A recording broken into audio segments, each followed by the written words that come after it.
The fight for water intensifies in the state of Karnataka after the Supreme Court's directive to the Karnataka government to release 6,000 cusecs of water to Tamil Nadu until the 27th of September. The state of Karnataka is in a fix. Chief Minister Siddaramaiah has condemned the Supreme Court order, calling it a quote-unquote unimplementable.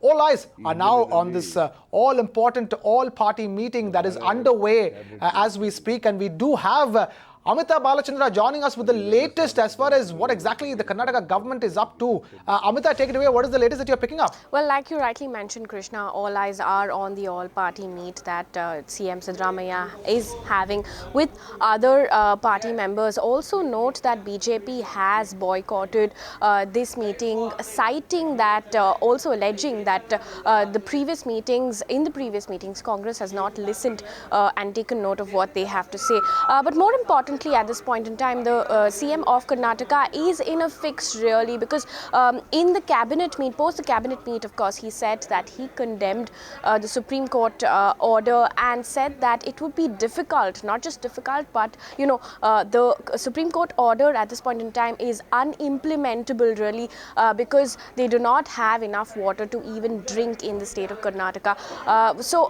really all eyes right now are at the all-party meeting. We really have to see whether Karnataka will release that 6,000 cusecs of water and comply with the Supreme Court order or not. Amita, I have to ask you this at this point in time. The BJP, is not exactly playing ball with Chief Minister Siddaramaiah as far as the Kaveri water crisis is concerned. It's choosing to skip the meetings and stuff like that. How much of a consensus, does it exist as far as the political sphere of Karnataka is concerned, considering the fact that Chief Minister has called this particular latest Supreme Court order unimplementable? Well, Chief Minister Siddaramaiah is, under massive pressure at this point in time to really whether decide to, comply with the Supreme Court order and release 6,000 cusecs of water to Tamil Nadu starting today till the 27th of September. Or not go ahead with it, and if that happens, then it is contempt of court. So we really have to wait and watch at the all-party meeting, of course, where all the other party members are present. In fact, after the cabinet meet, the other party members, especially Devi Gowda, said that he did not want to comment on the fact that BJP is not attending the party meet, and it's all getting very political in the state of Karnataka. But also, I would also like to bring your attention to the city of Bangalore at this point in time, which is unbelievably calm and really waiting for this decision to see what really happens. Bangalore City Police, they're going all out on Twitter and really reassuring the citizens that nothing is going to happen, nothing untoward will happen in the city.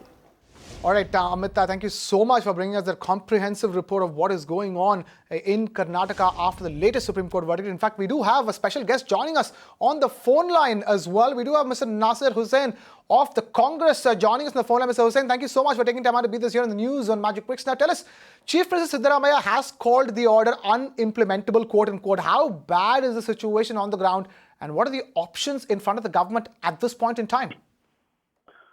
See, it is not only the Chief Minister of Karnataka, the entire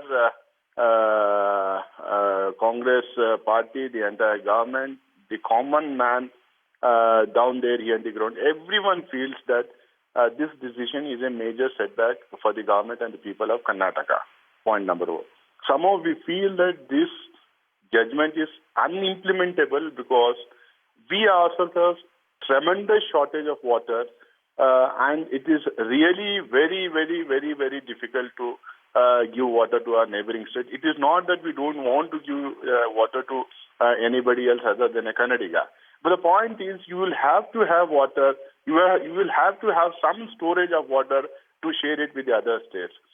Looks like it is very difficult to implement, but it is a Supreme Court judgment. It is a Supreme Court order. So the government is exploring the possibilities as to how they can again maybe go back to the Supreme Court and convince them that it is not possible to implement this order, or maybe they are trying to explore other avenues where they can reach out to the higher-ups. They can reach out to the higher-ups and then find a more amicable solution. All right. Mr. Hussain, the government is also not happy with the setting up of a Kaveri Management Board. What is your stand on that? See, right now the question is whether we are in a position to share water with Tamil Nadu or not. That is the moot question. The question of setting up a board comes little later on. Now the point is, from right now... Are you with it? Are you against it? See, I think again... Because that will form the basis for a long-term solution for this issue, isn't it? Yeah, definitely anything that will help for a long-term solution is a welcome note. But the point is, the government has to take note of the situation and will have to decide on that as to whether to have a board or not. Because there are many storages and dams or problems which has some sort of a board or committee which looks into this water sharing problem. Okay. This experiment has been there in some other states. So I think the government can definitely look into that matter. But that is not important. What is more important today, right now, without water storage, can we share water with Tamil Nadu or not? That is a moot question. And how do we go back to Supreme Court? All right, on that moot question, Mr. Hussain, considering the BJP has boycotted the all-party meeting, will it be a setback for Karnataka, for not countering their views? Issues like water and sharing water with the other states who are also Indians, I think all parties should be on board.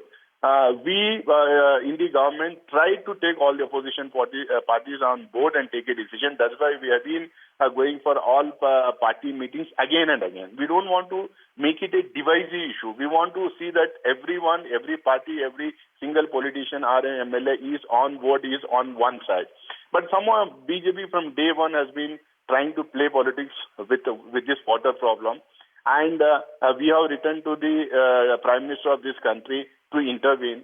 Even then, there are so many MPs from our own state. They have not taken any initiative to solve this problem of common man. So now, whether they are with the government or whether they are not with the government, I think the government will have to explore ways and means to explain and convince the Supreme Court, and also maybe to find out avenues where they can reach out and see someone else can intervene and sort out this matter. All right, Mr. Hussain, just one last question before we let you go. Quickly, you did speak about writing to PM Modi. Have you heard back from the Prime Minister's office so far? I don't think. We have been asking for an appointment also. Okay. Our Chief Minister wanted to see the Prime Minister and explain to him the ground situation. We also have suggested that he calls the Chief Minister of Tamil Nadu as well, so that we can have a sitting and try to see if some solution can be arrived at.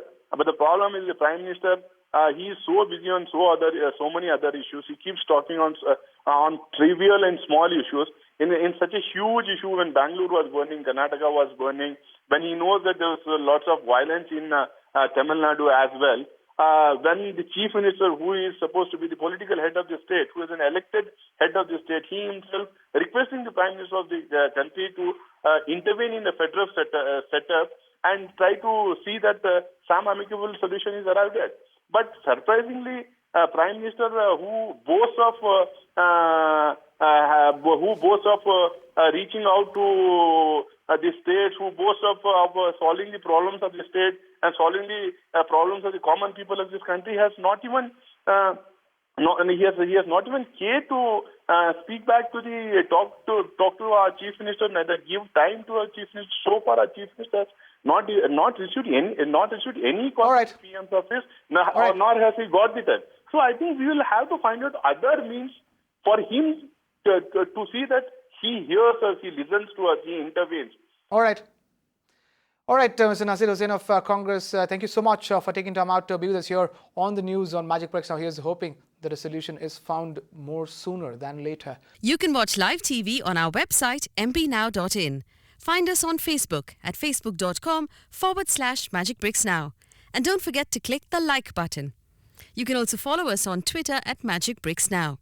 To stay updated with all our programming, hit the subscribe button on our YouTube channel by logging on to youtube.com/magicbricksnow.